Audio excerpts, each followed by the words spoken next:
দেখেন আজকে আপনাদের জন্য যে ভিডিওটা আমি তৈরি করতেছি, ভিডিওটার অবস্থা দেখেন।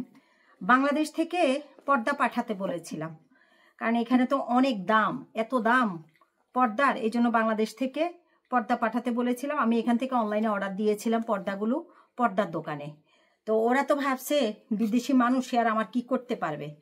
আমি অনেক টাকা দিয়ে পর্দা বানিয়ে আনছি, পর্দাগুলোর অবস্থা দেখেন। আমি নেটের পর্দাই দিতে বলছি, কিন্তু আমি এই কালারটা চাইনি, আমি চাইছি অফ হোয়াইট কালার অথবা হোয়াইট। আর এটা হচ্ছে হালকা ইয়েলো কালার, এটা অফ হোয়াইট না, ইয়েলো কালার। আর দেখেন সেই পর্দার সাথে এই যে দেখেন উপরের এই যে বর্ডারগুলো দেখেন, যেটা আমি হ্যাঙ্গিং করব সেই বর্ডারটা দেখেন কীরকম করে লাগিয়ে দিয়েছে। এটার সাথে কি এটা যায়, এদের কোয়ালিটি, কাজের কোয়ালিটিগুলো দেখেন। প্রত্যেকটা পর্দা আমি পুরা বাসার পর্দা, এগুলো মানে ব্যবহার করার অযোগ্য হয়ে গেছে আমার পুরা বাসার পর্দা। আমি পুরা বাসার পর্দা বাংলাদেশ থেকে আনাইছি টাকা খরচ করে। একে তো হচ্ছে পর্দা কেনার টাকা দিতে হয়েছে, আবার হচ্ছে আমার ক্যারিং কস্ট দিতে হয়েছে। সেই পর্দাগুলো এই যে দেখেন। আবার এইটা লাগাইছে আরেক রকমের কাপড়, মানে এইটা লাগাইছে এক ধরনের, উপরের টপারটা এটা লাগাইছে এক ধরনের, এটা লাগাইছে আরেক ধরনের। দেখেন এটা হচ্ছে হালকা একটা প্রিন্ট আছে, এটা হচ্ছে অন্য ধরনের। আবার কালার এটা একরকম, এটা আরেক রকম। আপনারা বলেন এগুলো কি কাজের কোয়ালিটি?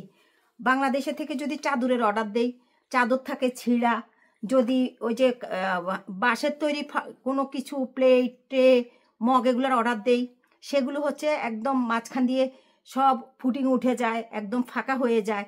তারপরে এই যে পর্দার অর্ডার দিলাম, এই যে পর্দার কোয়ালিটি। তারপরে ওই যে তনি, ওই যে ফেসবুকে সোশ্যাল মিডিয়া ভাইরাল তনি, তার ওখান থেকে কাপড় কিনে পাঠাইছে, সে কাপড়গুলো পরতে পারি নাই, সব কাপড়গুলো একদম ছিঁড়ে গেছে, এক ধোয়ার সাথে সাথে কাপড় ছিঁড়ে গেছে এবং বিভিন্ন ডিজাইনগুলো বের করে উঠা শুরু হয়েছে। মনে যেন কত বছরের পুরাতন, কত অর্ডিনারি কাপড় চোপড়। এই যে দেখেন এই পর্দাগুলো কিভাবে ব্যবহার করবো বাংলাদেশ থেকে। এই যে আপনারা যারা বলেন আপু কাপড় পাঠাইতে চাই, আপু কিসের ব্যবসা করবেন, আপু কাপড় চোপড় বাংলাদেশের কাপড় তো ভালো কাপড় আমি জানি, কিন্তু এই যে যে কোয়ালিটির জিনিসপত্র পাঠান, এই যে এগুলো যে পাঠাইছেন, এগুলো কি কোনো ধরনের বলেন এগুলো কি ব্যবহারের উপযোগী? এগুলো আমরা এই বাসা বাড়িতে ব্যবহার করতে পারি?